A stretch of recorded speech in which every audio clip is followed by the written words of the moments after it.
Good morning. This is Kenneth and Heather with the Advancing Equity Coalition, here to just debrief a little bit about last night's school board meeting. Hopefully, you caught our quick recap. It was pretty short for what we're used to.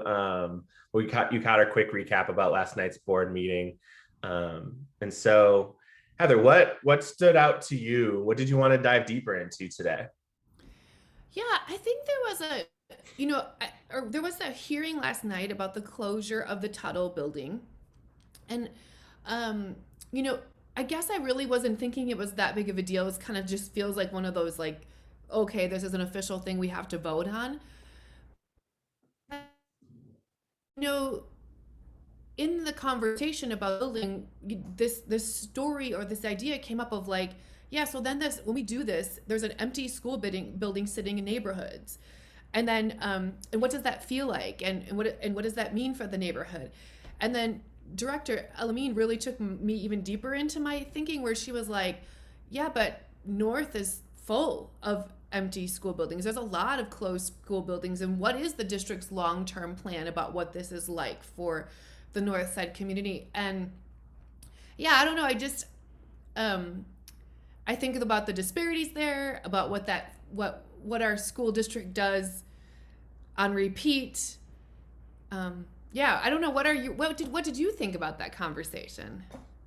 Yeah, I mean, what I think is important for everyone to also know just about last night's board meeting that we didn't touch on in our earlier video is not only is Tuttle closing, but they also announced that they're going to be the board in the fall and the district are going to be creating a plan on what to do with all of the empty buildings in the district. And so I think that's also just important to recognize so that, you know, now we have there is going to be a plan, right? There isn't, we aren't going to just have, and hopefully we just won't have empty buildings anymore. Or maybe that is going to be what they decide to do. Cause I do know this has been a conversation in the past, right? And some of the concern in the past was like, what if we do rebuild our enrollment?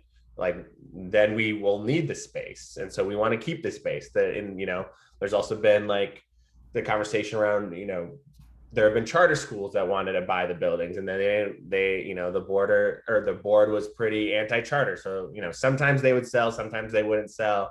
It'd just be up and down, back and forth. And so I do think it, yeah, I think it really stuck out to me with when Direct Elamine said, yeah, we've had buildings closed and shut down in North for decades almost, right? Like it's been a while since some of these buildings have been open, or maybe not decades, but a decade. And so that's really significant. And I do notice when we start to move to another part of town, now we all of a sudden have to take more seriously when we want to decide what to do with certain buildings. And I Hmm. think that's significant. I also will say I noticed that when we move heritage, we just move an entire school or entire program into another building. Like you just didn't hear the community coming out, um, and being really upset about heritage moving. Um, you didn't hear heritage families being really upset about leaving Tuttle. Um, and what I think stuck out to me, and I don't know a lot or enough about the Tuttle situation, so I don't want people to like run with this and say like this is news, or this is something that we should be upset about. But it sticks out to me is like what types of schools do we get upset about closing and moving? um what do we know about Southeast Como, and what do we know about heritage that would all of a sudden not inspire any type of pushback, any type of like if we ever talked about closing Bancroft, do you know how many people would be doing public comment at a board meeting? Like it would be insane, right? We'd have massive protests, all this kind of stuff. And so I just think that even when we were talking about moving magnet programming last spring, right? Like there was all of this outrage. People were having lawn signs, people were protesting, people were doing all these different things. But all of a sudden, when heritage moves, it was very quiet. No one spoke. And I think that is notable and important to just recognize, like, where are the power dynamics in our city? What do we really care about? What do we really think is important? What do we value? I think that just stuck out to me. And now we have now we're going to be working towards a plan around what to do with empty buildings when it's outside of North. And yeah, that sticks out to me too. Because Also notable, Director Elamine was the only board member that brought up the empty buildings sitting in North, right? yeah, So yeah, I mean, I think that phenomenon. You and I have been sitting. You've been sitting in that school board room for way longer than me. But we do know that when decisions come that only affect students of color, the boardroom is quiet, mm-hmm, right? And we know that when anything happens to affect the students of Southwest Minneapolis, the white and or privileged students of Southwest Minneapolis, that's when everybody shows up with their signs. And mm-hmm, so this follows that same racist pattern, right? mm-hmm. Even though it doesn't feel like that big of a decision, it still has all the markers of the way our city and our school district acts. Mm-hmm. Yeah, I'm not even saying that Heritage moving into Yeah. Wilder is a bad thing, right? No. Like, you know, Wilder is not very far from my house either. And I think it could potentially be a really great thing. You'll have two different programs serving two kind of different populations, but there are some similarities.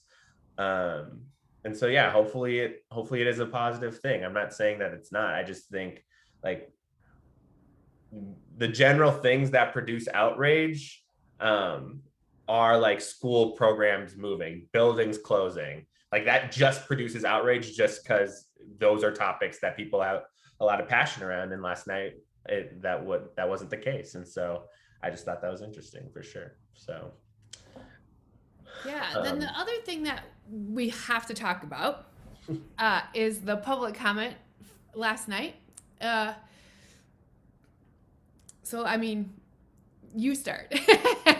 sure. Um, yeah, I'm not gonna sit here and pretend like we didn't know that people were gonna call in for public comment, right? Like we knew people were calling in for public comment around teacher equity. We're very, very proud, very, very happy that 22 of the 23 public comments were about racial equity, around teacher equity and racial equity at the end of the day. And so I think that's significant and important. I think the thing that blew me away, even though I was expecting it, was everyone's like personal statements and stories, right? Like those were really powerful. Like the storytelling around why this issue matters and why it should matter to the school board members, the school district leadership, I think is important and, blows past any conversation around like, oh yeah, ESSA requires this, or world's best workforce requires this, and that's why you should do it, or you should just do it because racial equity matters. But all of a sudden, when you start telling that narrative around like what my child has access to and what other children don't have access to, or vice versa, like I think that is really powerful, and I think really stood out. Hearing about people having experiences with teachers that do reflect their identity, that didn't reflect their identity, I think was really powerful. And just to hear parents and families demand, like, we want better for the children of color of our city, and you should too. You should want that too. And also to say, like, you have the power. Stop telling us that you don't have the power to do this, because you have the power. And, last night, our big thing was like, we just want this to be a priority. We're not telling the board or the district or the union how to do this, right? Like, however you want to do it, like, we want to be a part of those conversations for sure. But like, we need to know that this is a priority to you, and we want you to make this a public priority that you're going to take action on, which relates 100% to our frustration around some of the statements and resolutions condemning certain actions or certain things, all over the last year, but also, through the beginning of the Trump administration that has come out. Like, I just think that great, I'm happy that, I know where our school board stands on that stuff, but that should be a beginning of like, this is how we're going to prevent this in our system, right? Within our control of power, so that we can hold them accountable to that. But we haven't seen them, take a lot of action steps. And I don't want to just point at like, oh, why aren't you listening to me? Why aren't you listening to us? because I don't think that's fair. What I do want to see is like, how are we actively taking steps towards, you know, eliminating institutional racism within our city? We're just pointing out one glaring example in our mind, right? Like, this feels really big, feels kind of easy as well, to name and start to dismantle and disrupt. But yeah, I don't know. That's what really stood out to me. I definitely have more to say, but I want to hear your thoughts, Heather. You know, I mean, what I think of is I think of two, maybe three things, but I think of the protest at Washburn, right? So, and I have to just say, like, to listen to the students tell their stories, to even dig deeper with students and hear how white students are noticing things in classrooms, you know, in their schools, white students naming that they didn't even know that elected classes about Latinx history, they didn't even know those classes were options. We heard, you know, to hear the stories about how they see what they're not learning, what their teachers aren't talking about, to know that Mark Johnson wore a Trump, you know, and we've talked about this, I know, but he wore a Trump mask on May 25th to an MPS school. And I kind of want to ask the board, like, where was their public, like, resolution condemning that? So why is it that when things happen outside of our MPS schools, the board's all like, we're going to resolve something by putting it on paper here. But when something really blatant happens, like the young person who shared about their experience at Lake Harriet, right? About a teacher, I can't remember her name off the top of my head. It's probably best that we don't. But the teacher saying to this person, you are demonstrating right now in front of this class why students of color are not as smart as white students. And we know from narrative and from data that that teacher interviewed at multiple places and is still an employee of this district. I have to name that I want our board to talk about that, about their responsibility. And I think that it's that there is a very, very real violence that we are allowing against the students of color in this city, in our schools, while we are kind of thinking, oh, that's the violence that should stop over there. And yeah, so I think for me, I'm looking for more courage from our superintendent and from our board. And you know what I was thinking too? Like, rather than a resolution, can we get a policy? Like, if we're going to take all this time to vote on something, can it be a policy? Can it be a policy that would stop this from happening? Or do we just like write out belief statements? Yeah. You know, I'm glad that you brought up, you know, some of the um some of the ways that like students have been telling their stories around what's going on in schools, because what I think is also important that I've heard people say, and I truly believe too, is like, we also have a culture of like staff seeing things in their buildings and not being afraid, or sorry, being afraid to share what they're seeing. That's Like right. their other colleagues doing, to students, to, you know, with each other, whatever. And you know, that is problematic, because like we know that there's so much power in those stories, and what you're allowing people to feel and do is feel isolated, right? Like, you know, as we hear, you know, a story about, yeah, the student at who used to go to Lake Harriet feel really isolated, and then, you know, have this terrible thing said to them by their teacher, right? Like, what you're allowing to have happen is like, this is a singular story, and like, this doesn't happen anywhere else in our system, when we know that it happens everywhere in our system, right? Not just Lake Harriet. It's easy to pick at Lake Harriet, right? It's really easy to say like, oh yeah, that's Lake Harriet. You know, of course that would happen there, but it happens everywhere. And you know what we know is like, you know, staff see these things happening. They know who are the perpetrators of these things happening every single day in their buildings, and they're afraid to speak up about it. And we have to also interrogate, like, where are they feeling this fear from, right? Like, are they feeling fear from the district, from, saying like, yeah, don't talk about, what, don't talk about what's happening in your school building because it's going to make us look back? Are they feeling fear and intimidation from their union, saying like, don't talk about another teacher, right? Because otherwise you're gonna be the isolated one. You're gonna be the one that tattled on another teacher. You're gonna be the snitch in your building, right? Like, where are they feeling this fear from? And why aren't we seeing district leadership, why aren't we seeing union leadership like come out and say like, no, tell us these stories, because we need to uproot this. Like, we need to uproot the racism in our systems and not create, we shouldn't have a culture of fear. We should have a culture of like standing up for our students. But like, that's where I think the power of storytelling is so important, because it stops someone from being isolated or thinking like this is an isolated issue. But really it's like, no, like, this is a system-wide issue that we need to address, as opposed to like something that we need to deal with quietly in a corner. Like, just again, like I said this at the protest, but just imagine what would have happened if the other officers who were with Chauvin when he had his other several complaints of excessive force would have come forward, right? Like, that's what justice would have looked like. We keep saying justice is George Floyd, or Derek Chauvin being convicted for murder for George Floyd. And then we're like, no, justice would have looked like George Floyd being alive. But in order to get there, justice actually would have been like people being brave and speaking out and saying like, no, what Derek Chauvin is doing is wrong. He should not be a training officer. He shouldn't even be in the MPD, right? Like, that's what justice would have looked like 10 years ago.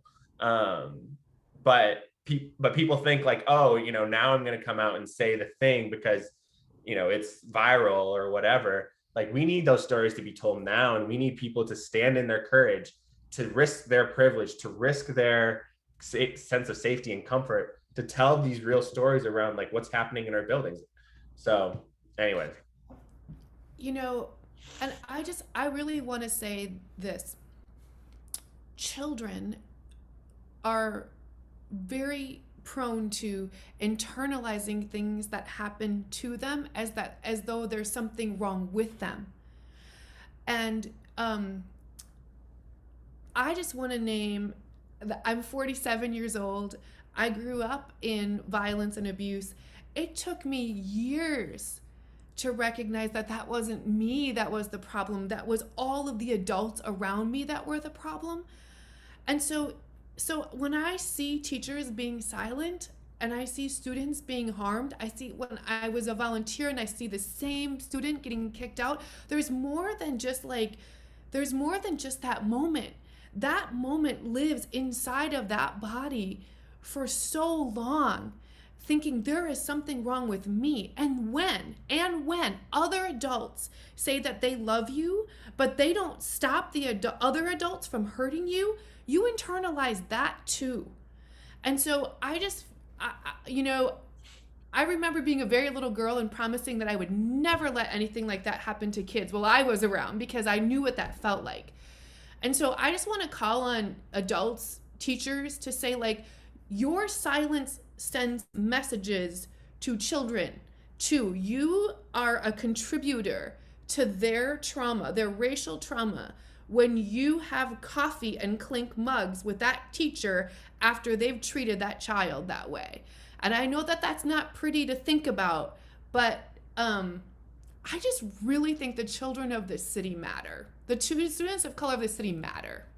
And I want to go like a step further. Like, yes, the children of the city matter, but it's not just like you're not exonerated from this if you also say like, oh, I see something and I'm not going to be chummy with that teacher, or like I'm not even going to engage with that teacher, but I'm also not going to say anything. Like, you are also a problem too, because like you're just allowing this to happen. And the way we know that our system works is that unless something jarring happens, like that teacher is going to stay in our system and continue to be in front of students of color until the foreseeable future, whether they get pushed out of this specific building and go to another building. Like, they're still going to be in front of. So you actually have to stand up. And I didn't mean for this to turn into like a lecture towards like teachers or adults to stand up and say something. But I actually want to bring this back to like the power of storytelling, because like the stories that we heard yesterday during public comment, the stories that we heard during the protests, the stories that we continue to hear over and over and over again are important, because all of a sudden people don't feel as isolated. That's And right. also the decision makers like hear and see how the problem manifests in really important and significant ways, right? Like, again, we can talk about a problem and but it doesn't have a face, it doesn't have an experience, it doesn't have an emotion behind that. But all of a sudden, as people start to hear like, oh, this thing happened to a specific student in this building, this thing happened, like all of a sudden now we do, like you said, we can't just create a resolution about it, we have to create a policy to stop this from happening to our students, or at the very least hold teachers or staff accountable when it does happen. And we actually had someone talk about this, like it has to happen every single time, right? Like it can't just be, oh, this time we arrested, or yeah, this time we arrested Derek Chauvin, and so now things are good. Like it has to happen every single time that an officer steps out of place, that an adult in a school building steps out of place with our students, because like our students matter, right? And like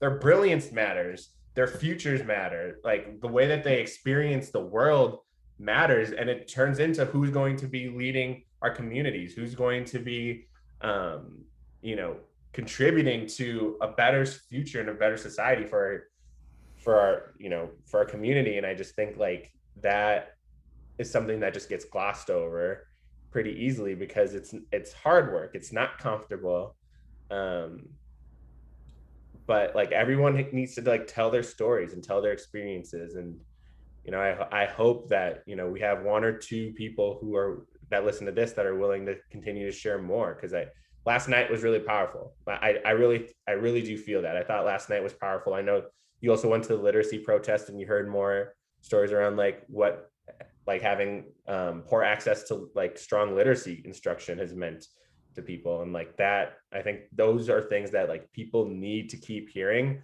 so that we do something different. But the way that our system's set up, it's not actually designed to intake stories in a really significant way, right? It's and so we just have to keep interjecting them. And I think that's where the power really lies, is like, how do we interject our stories in places and spaces that are created for us to share them, but also aren't created to right? Like we're just going to put them out there. Yeah, and I think the other thing is, I hope that we are creating a place where families of color feel more welcome to share their stories. There's a lot of fear in sharing story, because I think I think families fear retribution, or like it getting worse from an unresponsive system. And so um, I hope that we can create a culture where more people feel like their story belongs. Right. And that's where I think like, we need our superintendent and we need our union leadership to come out together and say like, yeah, we don't want this to happen anymore. Mm. We don't want any of our members, any of our staff, any of our parents, any of our students to feel afraid to like speak up. Because like it's hiding, like that's what they like, that's what the status quo wants us to do, is to hide our problems, to Mm. pretend like they didn't happen, so that the Yep. system can just keep moving along, and continue to produce money and churn out the same results, and to not actually serve us and work for us. um, and so we have to disrupt that. And I truly, truly, truly believe like our experiences and our stories can disrupt that enough so that we can change a narrative and change the way that we think and approach some of the things that we've approached for forever, right? Like earlier when we talked about the EDIA on school fundraising, right? Like it took people like exploring and exposing the ways that schools manipulate Mm-hmm. their budgets in order for us to now say like we need to explore that, right? And so I think that's significant, right? Like now the system is responding to like an exposure of how they don't do the things that they say they do, right? And now we, like you said, we've heard all the statements, we've heard all the resolutions, and we can point to several experiences that don't live up to these statements, these resolutions. And so what is going to happen? And so what is going to happen in order for us to change what we do so that we do live up to these statements that I truly believe the board wants to live up to, but they just don't know that we regularly don't on a daily basis. And they aren't going to change everything that we do and shift our priorities if they think just one teacher wore a Trump mask one day. Like, that's not going to be enough for them. Yeah. Yes. Yeah. Heavy conversation, good conversation. Boy, who knew all that could come out of a board meeting on a Tuesday? Yeah. So like I said, yesterday was the last board meeting of the fiscal year. I should amend that and saying that's the last business board meeting Yes, of the there's a fiscal year. committee of the whole. There's a committee of the whole meeting next week. So I hope you all tune in to either that or listen to us break it down once again. But Heather, congratulations on a successful fiscal year. We did it. And thank you all for listening. Appreciate it. Bye.